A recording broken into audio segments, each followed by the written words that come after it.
ఆశీర్వాదాలన్నీ నావే. మన ఆత్మ సంబంధమైన ఆశీర్వాదాల పెట్టె మన ప్రభువైన యేసుక్రీస్తు యొక్క తండ్రి యొక్క దేవుడు స్తుతింపబడునుగాక. ఆయన క్రీస్తునందు పరలోక విషయములలో ఆత్మ సంబంధమైన ప్రతి ఆశీర్వాదమును మనకు అనుగ్రహించెను. ఎఫెసీ 1:3.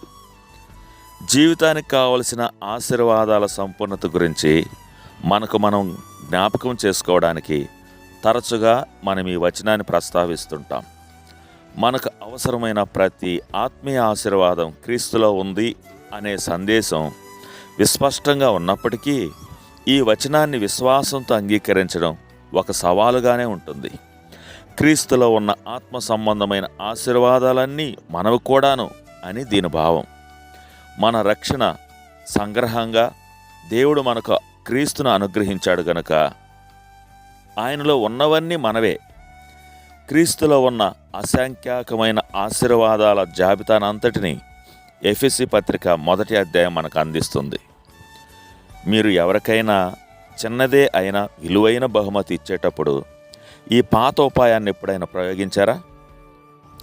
ఒక చిన్న ఆకర్షణీయమైన బాక్స్తో మొదలుపెట్టి దాన్ని మరో పెద్ద పెట్టెలో పెట్టి ఆ రెంటిని ఇంకో దానిలో అలా చివరికి ఆ పెట్టి చాలా పెద్దదయ్యేలా చేసి దాని చుట్టూ విస్తారమైన రంగు కాగితాలతో అలంకరిస్తారు. లోపల ఉన్న బహుమతిని చూడడం కోసం ఆ పెట్టెలను తెరవడమే సగం సరదాగా ఉంటుంది. ఒక్కొక్క పెట్టెని తెరిచి చూస్తుంటే మరో పెట్టె బయటపడుతుంది. చివరికి ఎప్పటికో అసలు బహుమతి కనిపిస్తుంది. దేవుడు మనకు ముందుగా క్రీస్తు అనే పెద్ద పెట్టెను అనుగ్రహించాడు. లోపల ఉండే ఒక్కో పెట్టెను తెరిచి చూసే కొలది ఆశ్చర్యకరమైన ఆయన ఆశీర్వాదాల మరో అంశం కనబడుతుంది. ఈరోజు మనం లేఖన భాగం ఒక్కో ఆశీర్వాదం ఏమిటో మనకు వివరంగా చెప్పడం లేదు, కానీ వాటన్నిటినీ ఒక దివ్యమైన పెద్ద ప్యాకేజీలా అందిస్తుంది. సాక్షాత్తు క్రీస్తు ప్రభువే ఆ ప్యాకేజీ. అయితే దేవుడిచ్చే ఈ బహుమానంలో ప్రధానంగా వస్తు సంబంధమైన లేదా భౌతికపరమైన దీవెనలే ఉండవన్నది మనకు స్పష్టమే. క్రీస్తు మన ఆరోగ్యం, సంపద, విశాలవంతమైన కారు, మన బ్యాంక్ బ్యాలెన్సు, గొప్ప ఉద్యోగ జీవితం, రోగాల బారిన పడకుండా చేసే ఆరోగ్య కవచం లేదా మనం కోరుకునే ఎన్నో ఇతరత్ర కోరికల్లో ఏదీ కాదు. అలాంటి వాటి కోసం ప్రార్థనలో విన్నవించుకోవడం మూలంగా తరచూ ఏది అవసరమో ఏది అత్యాశనో తెలియకుండా చేస్తుంది.